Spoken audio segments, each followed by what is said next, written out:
آپ روایت کرتے ہیں آقا علیہ الصلوۃ والسلام نے فرمایا نیک لوگوں کے جو خواب ہوتے ہیں، نیک لوگوں کے خواب، وہ نبوت کا 46واں حصہ ہوتا ہے۔ نبوت کا 46واں، نیک لوگوں کے خواب جو سچے خواب ہوتے ہیں اس کو عام نہ سمجھے، یہ ان کو نبوت کا 46واں حصہ مل رہا ہوتا ہے۔ مطلب یہ ہے کہ جیسے نبیوں کو اللہ کی طرف سے القاء کیا جاتا ہے، وحی بھیجی جاتی ہے، غیر نبی کو وحی تو نہیں بھیجی جاتی مگر ان کے دل میں مختلف ذرائع سے بات ڈال دی جاتی ہے، اور ان ذرائع میں سے ایک ذریعہ خواب ہے، ایک ذریعہ خواب ہے کہ نیک لوگ جو دیکھتے ہیں۔ اب قرآن میں کتنے ایسے خواب ہیں جو کہ خواب کی حالت میں وہ باتیں سچی ہوئیں۔ ابراہیم علیہ السلام نے خواب دیکھا میں اپنے بیٹے کو ذبح کر رہا ہوں، تھا تو خواب ہی نا، وہ خواب تھا لیکن وہ سچا خواب انہوں نے دیکھا اور اس کو عملی طور پہ کر کے دکھایا۔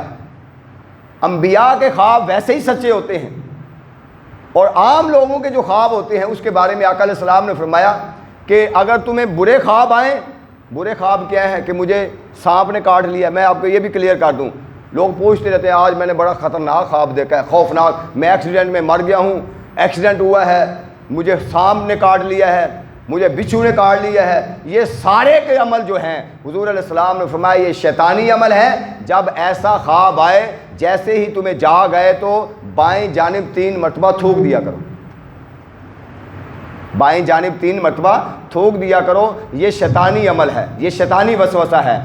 سچے خواب اور نیک خواب کیا ہیں؟ آپ اچھے خواب دیکھیں، اچھے خواب، میں اللہ کی بارگاہ میں پیش ہو رہا ہوں، میں خانہ کعبہ جا رہا ہوں، میں نماز ادا کر رہا ہوں، میں قرآن کی تلاوت کر رہا ہوں، میں دودھ استعمال کر رہا ہوں۔ اب میں چند خواب آگے بتاتا ہوں جو انبیاء کو، پھر صحابہ اکرام کو اور ان کے خوابوں کی تعبیر۔ تو ایسے خواب جو ہیں اچھے خواب جس میں آپ کو ڈرایا جائے، دمکایا جائے، پریشان کیا جائے اور قتل و غارت جیسے مناظر دکھائے جائیں، یہ شیطانی وسوسہ ہے، یہ شیطانی وسوسہ ہے۔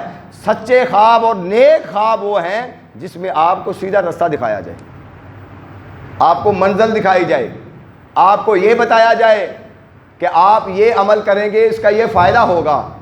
اس لیے کہ بہت سارے لوگ ایسے ہیں کہ ان کی اصلاح خوابوں میں ہوئی۔ امام شرف الدین بصیری، نام سنا ہے آپ نے؟ امام بصیری کا نام آپ نے، بڑا اللہ کے نیک بندی ہیں۔ انہوں نے ساری زندگی جو بادشاہ تھے ان کے قصیدے لکھتے تھے، خوش کرنے کے لیے بادشاہوں کے قصیدے لکھتے تھے۔ ان کے جسم پر فالج کا اٹیک ہوا، جب فالج کا اٹیک ہوا تو انہوں نے، جو اطباء تھے، جو ڈاکٹر تھے، انہوں نے لا علاج قرار دے دیا، تو ٹھیک نہیں ہو سکتا۔ انہوں نے کہا مر تو میں نے جانا ہے، میں ساری زندگی دنیا کو خوش کرتا رہا ہوں، کیوں نہ اب میں نے حضور تاجدار کائنات اور بادشاہوں کے بادشاہ کی بارگاہ میں قصیدہ لکھوں۔ انہوں نے آقا علیہ السلام کی نعت لکھنا شروع کر دی، قصیدہ لکھنا شروع کر دیا۔ جب ایک فقرہ لکھا وَمَبْلِغَ الْعِلْمِ إِنَّهُ بَشَرٌ، کہ علم پہنچا ہے کہ بے شک وہ بشر ہیں۔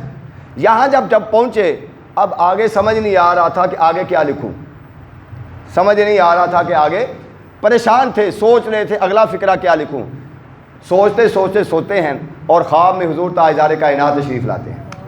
جب آقا علیہ السلام تشریف لاتے ہیں تو پوچھا بصیری آپ پریشان کیوں ہیں؟ کہا حضور آگے کچھ سمجھ نہیں آ رہی، دماغ نہیں چل رہا، عقل نہیں چل رہی، قلم نہیں چل رہی، آگے میں کیا لکھوں؟ مصطفیٰ نے فرمایا آگے لکھنا کیا ہے، لکھو آگے وَإِنَّهُ خَيْرُ خَلْقِ اللَّهِ كُلِّهِمْ، اور وہ اللہ کی مخلوق میں سب سے افضل ہیں۔ یعنی